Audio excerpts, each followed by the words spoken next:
नमस्कार, स्वागत है सिलेक्शन गुरुजी ऑनलाइन यूट्यूब चैनल के कांस्टेबल ट्रेडमैन प्रैक्टिस सेशन जुनून बैच में और कुछ बेहतरीन क्वेश्चंस की सीरीज के साथ आज हम फिर आपके साथ जुड़ रहे हैं।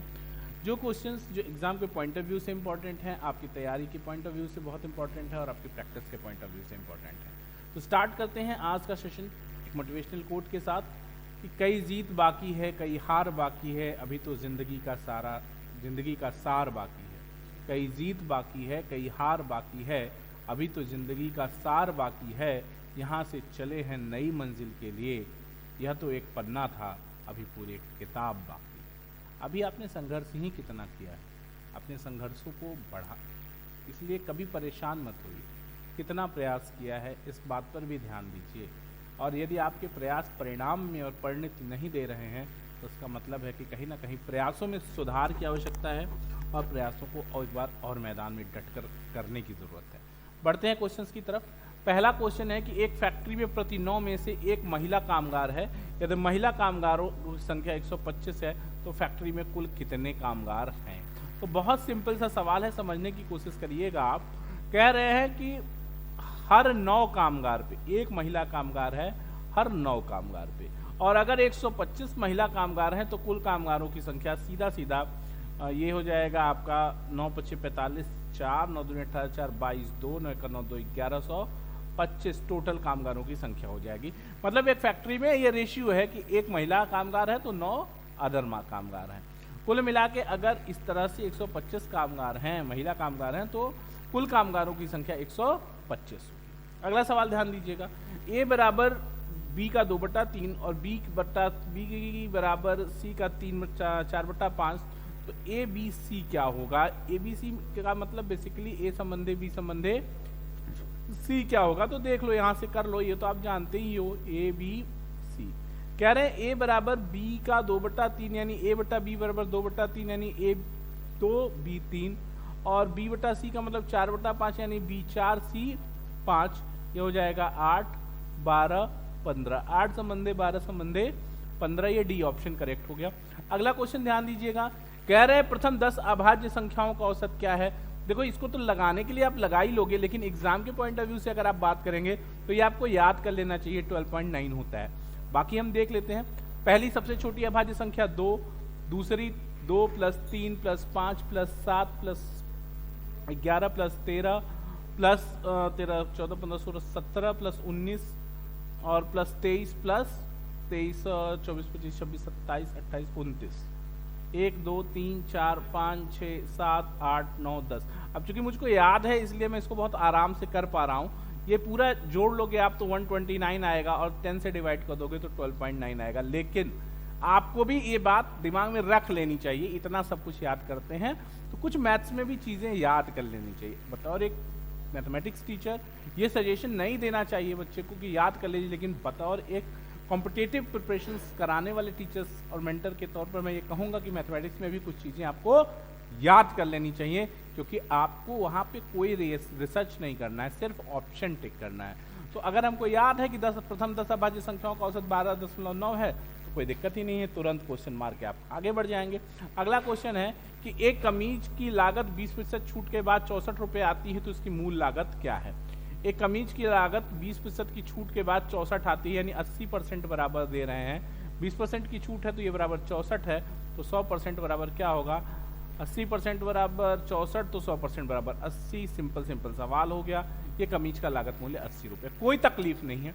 दिक्कत है तो हमारे कमेंट बॉक्स में जरूर बताइए। चैनल पर नए हैं तो चैनल को सब्सक्राइब कर लीजिए और शेयर कर दीजिए अधिक से अधिक लोगों को, ताकि अधिक से। अगले क्वेश्चन में कह रहे हैं कि एक व्यक्ति को 160 रुपए में 90 बाल पेन बेचकर 20% की हानि होती है।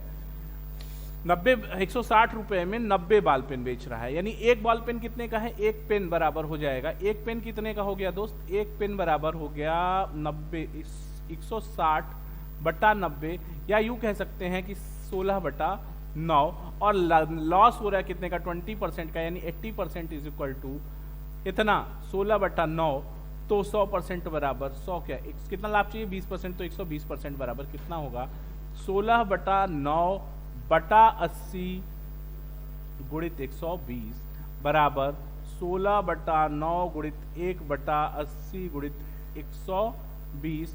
20 चौका 80, 20 छक्का 120, 2 दूनी ये 4 चौके 16, 3 तिरिके 9, 3 दूनी 6, 8/3, यानी 1 पेन बराबर हो गया 8/3 रुपया, या यूं कह सकते हैं कि 1 रुपया बराबर हो गया 3/8 पेन।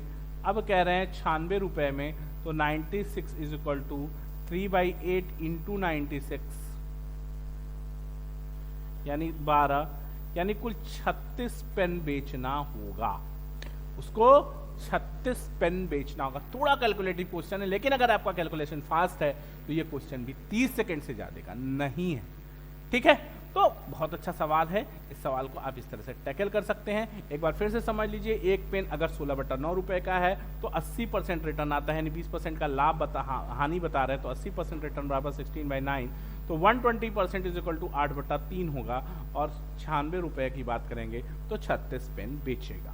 अगला क्वेश्चन ध्यान दीजिएगा, कह रहे हैं कि एक विक्रेता 225 रुपए की कढ़ाई घड़ी खरीदता है और उसकी मरम्मत पर 15 रुपए खर्च करता है, यानी उसका कुल खर्च सीपी जो क्रय मूल्य हो गया वो 240 हो गया। ठीक है, 240 हो गया, क्यों? क्योंकि 225 खरीदा, 15 मरम्मत कराया, तो 240 रुपए उसका सीपी हो गया। और कह रहा है कि 300 रुपए में बेच रहा है, ये एसपी है, तो उसका प्रॉफिट परसेंट, तो profit percent is equal to 60/300 गुणित 100। 60 300 का कितना परसेंट होता है? 20% होता है, सिंपल, गुणित 100 कर लो। अच्छा, 0000, तो ये कितना आ जाएगा? आंसर हो गया आपका 20%।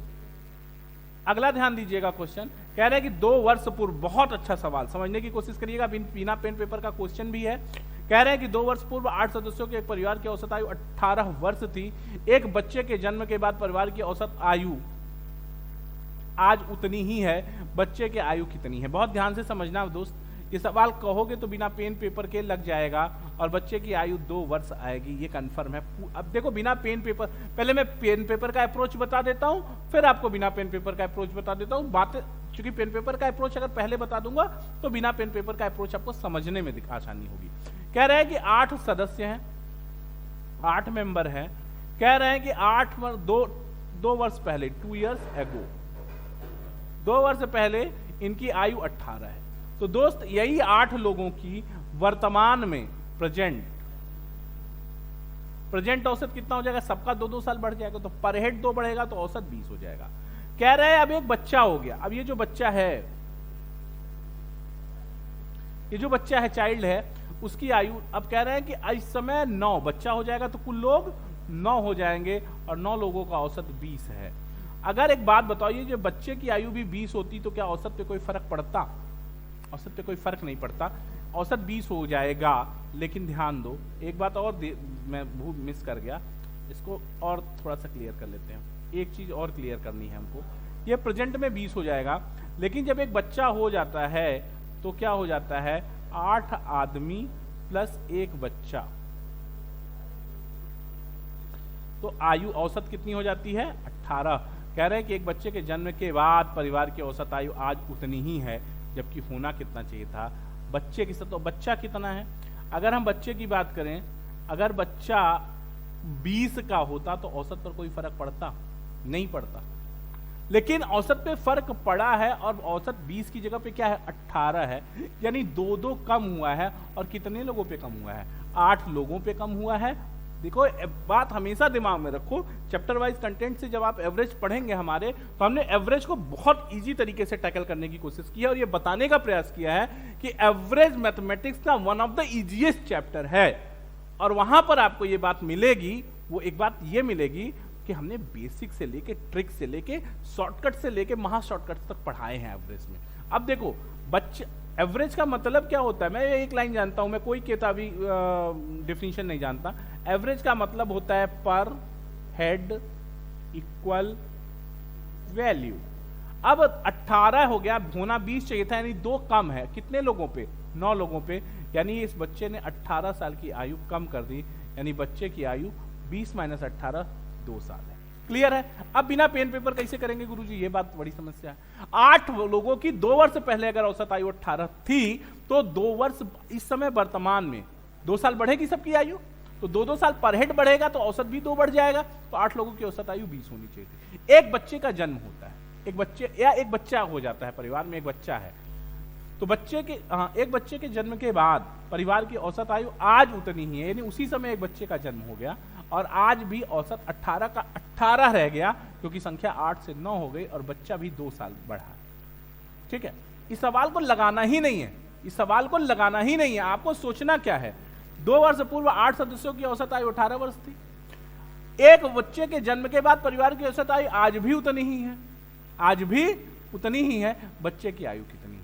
कहने का सेंस ये है कि 2 बढ़ा तो 20 हो गया, लेकिन बच्चा कितना 2 ही साल का था, उस समय ही जन्म हुआ है, तो 2 साल का ही वो बच्चा रह गया, तो आयु 2 साल हो गई।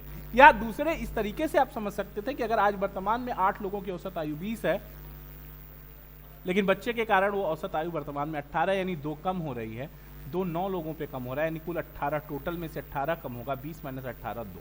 क्लियर? आगे बढ़ते हैं। अगला क्वेश्चन कह रहा है 9 पूर्णांकों का औसत 11 आता है, परंतु गणना के बाद यह देखा गया कि भूलवश गणना करते समय मूलांक 23 को 32 लिख लिया गया, यानी 9 ज्यादा लिख लिया गया। उचित संशोधन में नया औसत क्या है? बहुत सिंपल सवाल, सिंपलेस्ट क्वेश्चन कह सकते हैं आप इसको, मैं एवरेज का इसको सिंपलेस्ट क्वेश्चन मानता हूं कि 9 पूर्णांक हैं, इनका औसत कितना है दोस्त? 11 है, और देख रहे हैं कि मूलांक 23 को 32 लिख लिया गया, यानी लिखना 23 चाहिए था, लिख लिया 32, यानी योग में कितना ज्यादा लिख लिया? 9 ज्यादा लिख लिया।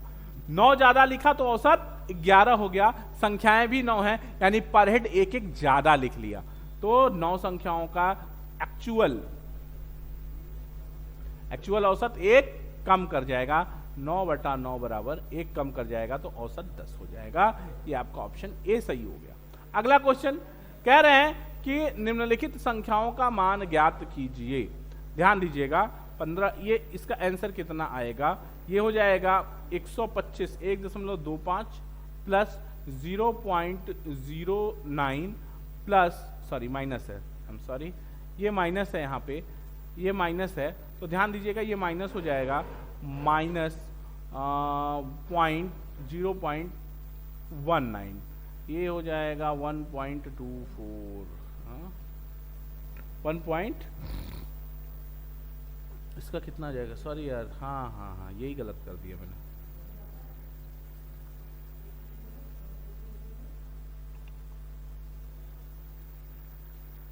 ये हो जाएगा 12.5, ठीक, और ये हो जाएगा यानी 12.4। इसका आंसर कितना आ जाएगा? 12.4। अगला क्वेश्चन ध्यान दीजिएगा, कह रहे हैं कि ए एक काम को 20 दिन में कर सकता है और बी उसी काम को 30 दिन में कर सकता है, दोनों एक साथ काम शुरू करें तो कितने दिन में होगा? काम 12 दिन में होगा। Question done.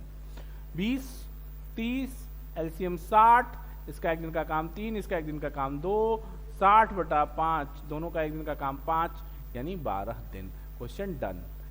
ठीक है, एकदम रॉकेट रैपिड फायर स्पीड से क्वेश्चन को सॉल्व करना है। अगला क्वेश्चन है कि त्रिभुज एबीसी में बी एक समकोणीय है और यदि उसकी एबी और बीसी भुजाएं क्रमशः 15, सॉरी, ये क्वेश्चन ऐसा कर दूं मैं, अभी विजिबल है आपको, कोई दिक्कत तो है नहीं।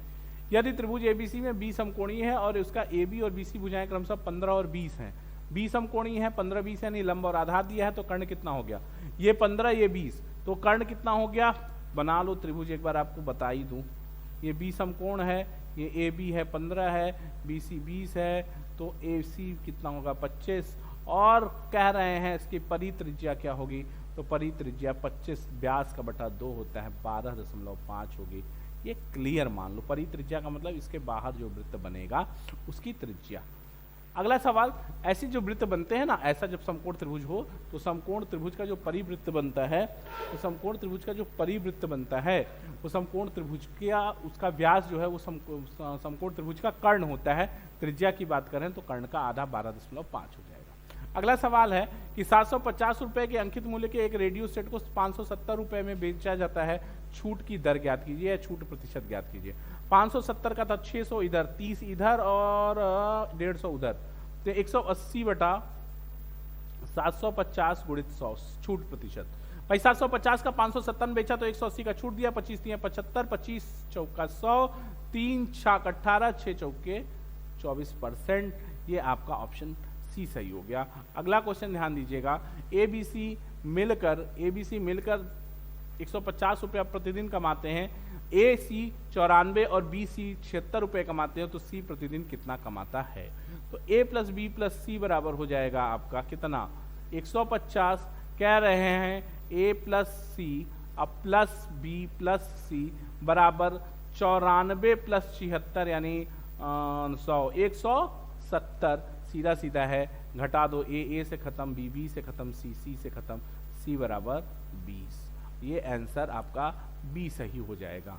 अगला क्वेश्चन ध्यान दीजिएगा, एक ठोस गोले को गलाया जाता है और लंब वृत्ताकार शंकु में ढाला जाता है, यदि डाला जाता है जिसका आधार त्रिज्या, शंकु का आधार त्रिज्या गोले की त्रिज्या के बराबर है, इस प्रकार बताइए कि शंकु की ऊंचाई और त्रिज्या का अनुपात क्या होगा। बहुत सिंपल सवाल है, समझने की कोशिश करो कि कोई एक गोला है जिसको गलाया जाता है, यानी उसके 4/3 पाई आर क्यूब आयतन को 1/3 पाई आर स्क्वायर एच में कन्वर्ट किया जाता है। आर दोनों का बराबर है, 3 से कैंसिल है, आर स्क्वायर से आर क्यूब कैंसिल हो गया, पाई से कैंसिल है, आर बाई एच का मतलब हो गया 1/4 या एच संबंधे आर का मतलब हो गया 4 संबंधे 1। सिलेक्शन गुरुजी पर आज का सेशन आपको कैसा लगा हमें कमेंट बॉक्स में जरूर बताइए और हमें फीडबैक देते रहिए ताकि हम बेहतर से बेहतर कंटेंट ला सकें आपके लिए और जो भी इम्प्रूवमेंट्स की रिक्वायरमेंट हो हम वो फुलफिल कर पाए। सिलेक्शन गुरुजी के ऑनलाइन यूट्यूब चैनल पर जुनून बैच के मैथमेटिक्स सेशन में आज इतना ही। कल फिर मुलाकात होगी और बेहतरीन शानदार सवालों के क्वेश्चंस की सीरीज के साथ। तब तक देखते रहिए सिलेक्शन गुरुजी ऑनलाइन। जय हिंद, जय भारत।